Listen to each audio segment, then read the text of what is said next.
The Best of Zig Ziglar, Courage and Confidence, The Mountain Within, a journey of transformation in the heart of a small town nestled between rolling hills and endless possibilities. There lived a man named Marcus who had forgotten how to dream. At 35, he had settled into a routine that felt more like a prison than a life. Every morning, he would drag himself to a job that drained his soul, return home to an empty apartment, and fall asleep wondering if this was all there was to existence. Marcus had once been different.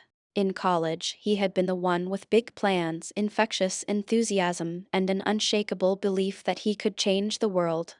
But life, as it often does, had worn him down with a series of rejections, failures, and disappointments. The young man who once stood tall now walked with his shoulders hunched, his eyes fixed on the ground, afraid to look up and see the vast expanse of possibilities that still surrounded him. It was on a particularly gray Tuesday morning that Marcus stumbled upon something that would change everything. Rushing to catch his usual bus, he collided with an elderly man carrying a stack of books. Papers scattered everywhere, and as Marcus hurriedly helped gather them, one title caught his eye: See You at the Top.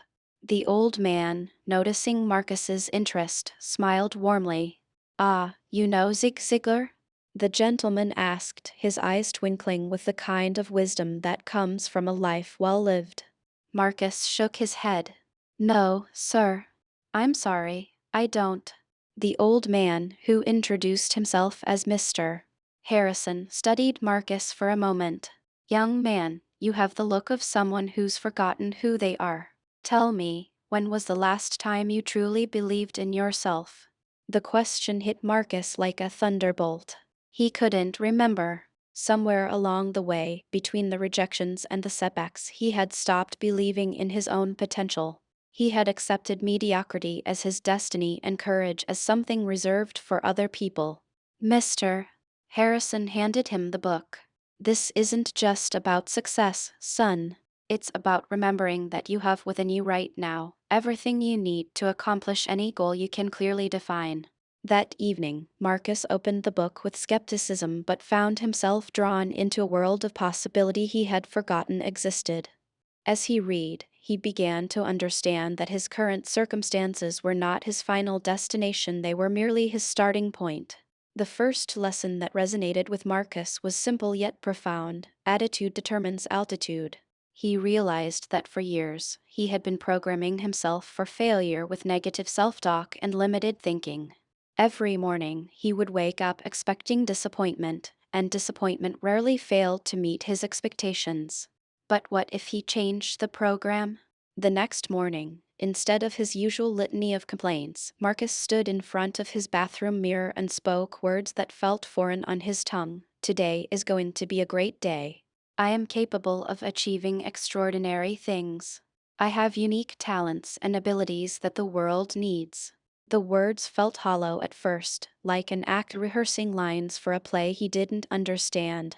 But Marcus had learned something important: you don't have to feel brave to act brave.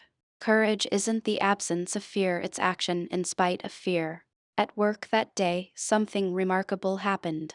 A colleague mentioned a new project that needed a team leader, a challenging assignment that everyone seemed to be avoiding. The old Marcus would have kept his head down and hoped someone else would volunteer. But the new Marcus, the one who was slowly remembering his potential, raised his hand.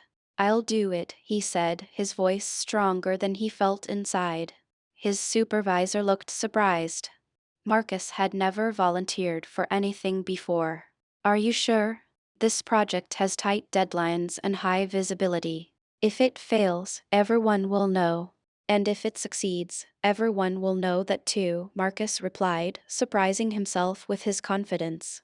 Taking on that project was Marcus's first real step toward rediscovering his courage. It wasn't easy. There were late nights, difficult conversations, and moments when he questioned his decision. But with each challenge he faced, he grew stronger. He began to understand that confidence isn't something you're born with, it's something you build, one small victory at a time. The project was a success, but more importantly, Marcus had proven to himself that he was capable of more than he had imagined. He had faced his fears and emerged victorious.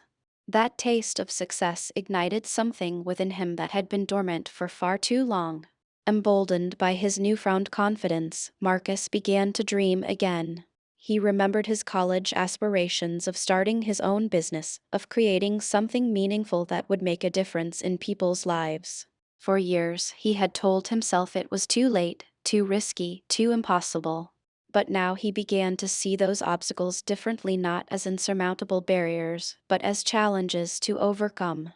He started small, working on his business idea in the evenings and weekends. He faced rejection from potential investors, skepticism from friends, and moments of crushing self-doubt. But each setback taught him something valuable. Failure isn't the opposite of success, it's a stepping stone to success. Marcus learned to reframe his perspective on failure. Instead of seeing it as evidence that he wasn't capable, he began to see it as feedback, as information that guided him toward better solutions. He discovered that every successful person he admired had failed multiple times before achieving their goals. The difference wasn't that they never failed, it was that they never gave up. One of the most powerful lessons Marcus learned was about the importance of goals. For most of his adult life, he had drifted without clear direction, like a ship without a compass. But now he understood that a goal properly set is halfway reached. He began to write down his objectives, making them specific, measurable, and time-bound. But goals alone weren't enough. Marcus learned that he needed to visualize his success so clearly that he could taste it, feel it, and believe in it completely. Every morning, he would spend 10 minutes imagining his business thriving, his customers satisfied, and his dreams fulfilled. This wasn't wishful thinking, it was mental rehearsal, preparing his mind for the success he was determined to create. As months passed, Marcus's transformation became evident to everyone around him. He walked taller, spoke with conviction, and radiated a quiet confidence that drew people to him. His business idea began to gain traction, attracting investors and customers who believed in his vision. But perhaps the most significant change was internal.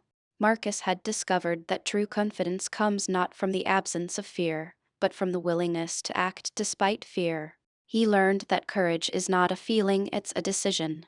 Every day, he made the decision to be courageous, to face his challenges head-on, and to persist in the face of adversity.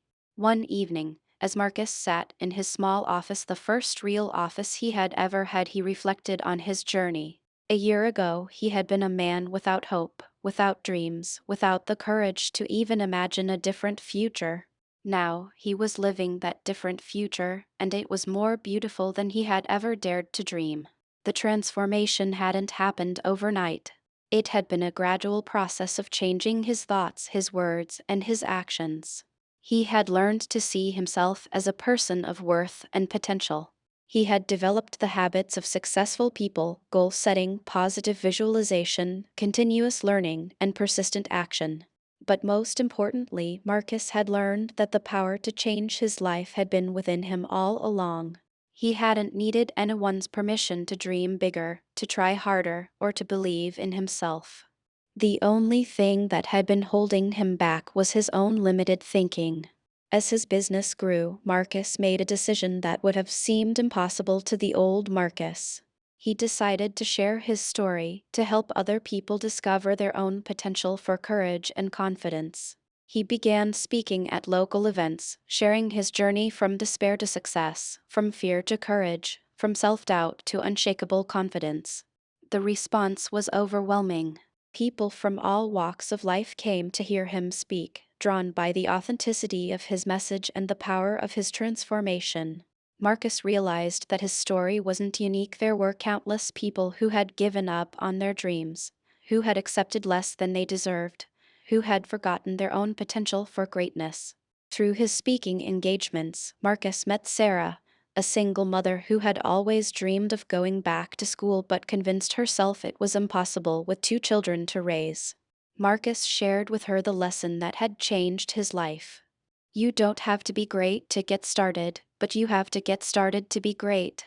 Sarah enrolled in night classes the following semester. It wasn't easy. She had to juggle work, parenting, and studies. There were nights when she wanted to quit, when the burden seemed too heavy to bear. But Marcus had taught her that champions don't become champions in the ring, they become champions in their training, in their preparation, in their willingness to do what others won't do. 2 years later, Sarah graduated with honors and landed a job that doubled her income. At the graduation ceremony, she found Marcus in the crowd and mouthed 2 words, "Thank you." But Marcus knew the truth: he hadn't given Sarah anything she didn't already possess. He had simply helped her remember who she was and what she was capable of achieving. There was James, a teenager from a rough neighborhood who had given up on his education. Marcus worked with him, helping him understand that your past doesn't equal your future. James went on to earn a scholarship to college and became the first in his family to earn a degree. There was Helen, a woman in her 50s who thought she was too old to start over after her divorce. Marcus helped her see that it's never too late to become who you might have been. Helen started a small catering business that became one of the most successful in the city. Each person Marcus helped reinforced a fundamental truth he had learned: every individual has seeds of greatness within them. Some people's seeds are buried under layers of self-doubt, fear, and negative conditioning.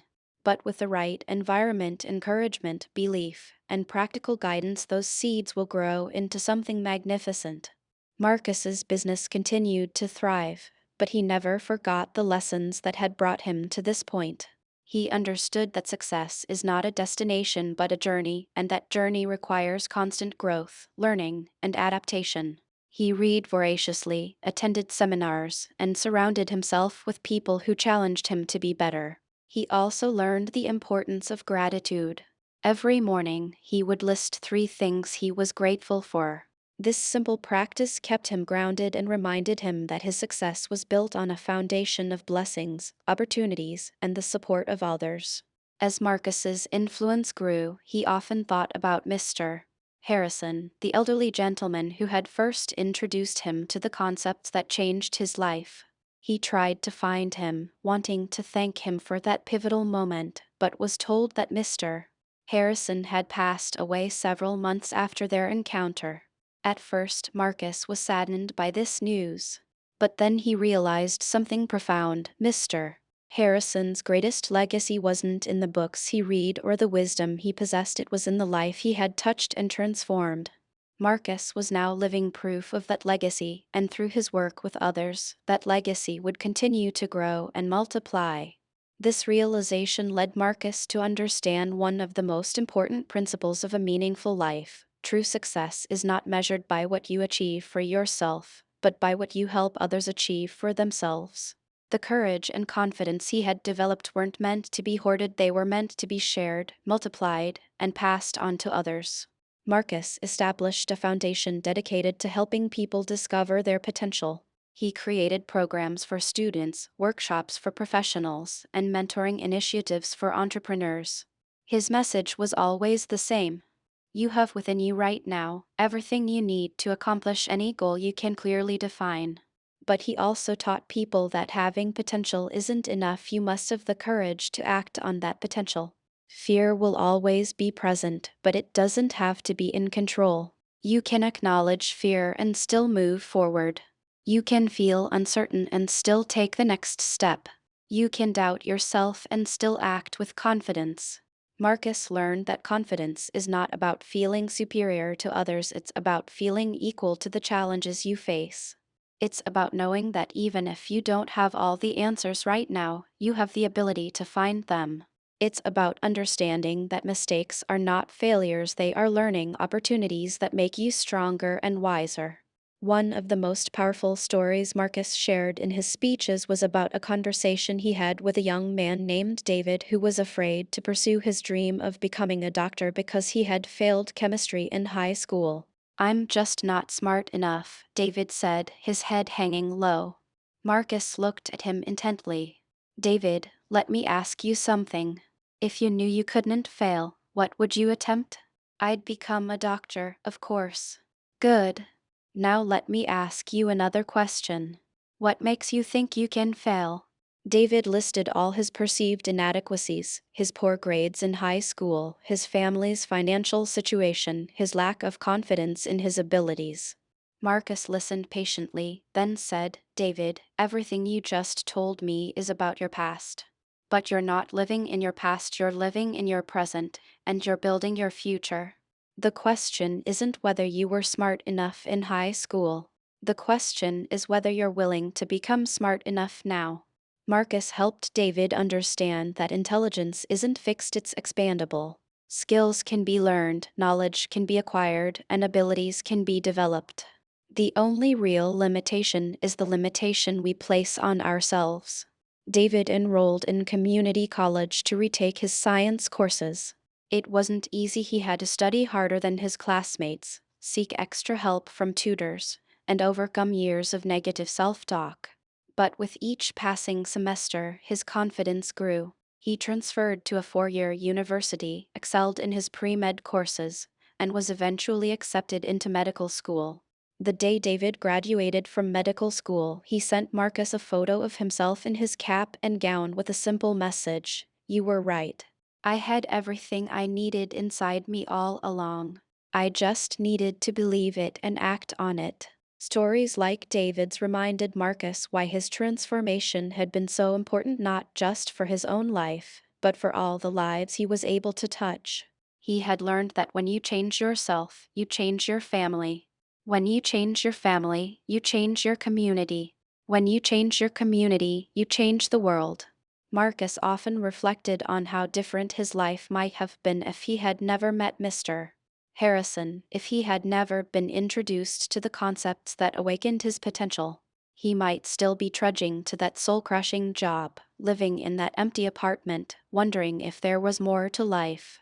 But he also realized that Mr. Harrison had simply been the messenger. The power to change had always been within Marcus himself. The books, the seminars, the motivational speeches, they were all just tools. The real work, the real transformation had happened in Marcus's mind and heart as he chose to believe in himself and take action despite his fears. This understanding led Marcus to one of his most important insights: you don't need anyone's permission to live your dreams. You don't need perfect circumstances, unlimited resources, or a guarantee of success. You just need the courage to begin and the confidence to continue. As Marcus's foundation grew, he developed a simple but powerful curriculum based on the principles that had transformed his own life. The first lesson was always about attitude. Your attitude, more than your aptitude, determines your altitude. People could learn skills, gain knowledge, and develop abilities, but none of it mattered if they didn't believe in themselves. The second lesson focused on goals. A goal properly set is halfway reached. Marcus taught people to set specific, measurable, achievable, relevant, and time-bound objectives. But more than that, he taught them to write their goals down, visualize their achievement, and take daily action toward their fulfillment. The third lesson was about persistence. Success is not measured by how many times you fall down, but by how many times you get back up. Marcus shared his own story of rejection and setback, helping people understand that failure is not the opposite of success, it's a part of success. The fourth lesson centered on continuous learning. Formal education will make you a living, but self-education will make you a fortune. Marcus encouraged people to read, listen to educational programs, attend seminars, and surround themselves with people who challenged them to grow. The final lesson was about service. True success is not measured by what you achieve for yourself, but by what you help others achieve for themselves. Marcus taught people that the greatest satisfaction in life comes from using your talents and abilities to make a positive difference in the lives of others. Years passed, and Marcus's foundation touched thousands of lives. He received letters, emails, and phone calls from people whose lives had been transformed by the principles he taught. There was the executive who overcame his fear of public speaking and became a sought-after keynote speaker. There was the stay-at-home mom who started a business that eventually employed dozens of people. There was the high school dropout who went back to school, earned his degree, and became a teacher. Each story reinforced Marcus's belief that every person has unlimited potential, but most people live and die without ever tapping into that potential. They allow fear to keep them small, doubt to keep them stuck, and other people's opinions to keep them from pursuing their dreams. But it doesn't have to be that way. Marcus learned that courage and confidence are not personality traits you're born with, they are muscles you develop through exercise. Every time you act despite your fear, your courage grows stronger. Every time you set a goal and achieve it, your confidence increases. The key is to start where you are, with what you have, and do what you can. You don't have to see the whole staircase, you just have to take the first step. And then the second step. And then the third. Before you know it, you'll look back and be amazed at how far you've traveled. Marcus's story became a testament to the power of human potential. He proved that it doesn't matter where you start in life, what matters is where you decide to go and how committed you are to getting there. He showed that ordinary people can achieve extraordinary things when they develop the courage to try and the confidence to persist. As he stood before audiences around the world, sharing his message of hope and possibility, Marcus would often close with the same words that had started his transformation. You have within you right now everything you need to accomplish any goal you can clearly define. The question is not whether you can, the question is whether you will. Because in the end, that's what courage and confidence really come down to, the decision to believe in yourself and act on that belief, regardless of your circumstances, your past, or your fears. It's the decision to become the person you were meant to be and to live the life you were meant to live. And that decision, Marcus learned, is available to everyone, at every moment, regardless of age, background, or current situation. It's never too early to start, and it's never too late to begin again. The mountain you must climb is not outside you, it's within you. And you have everything you need to reach the summit.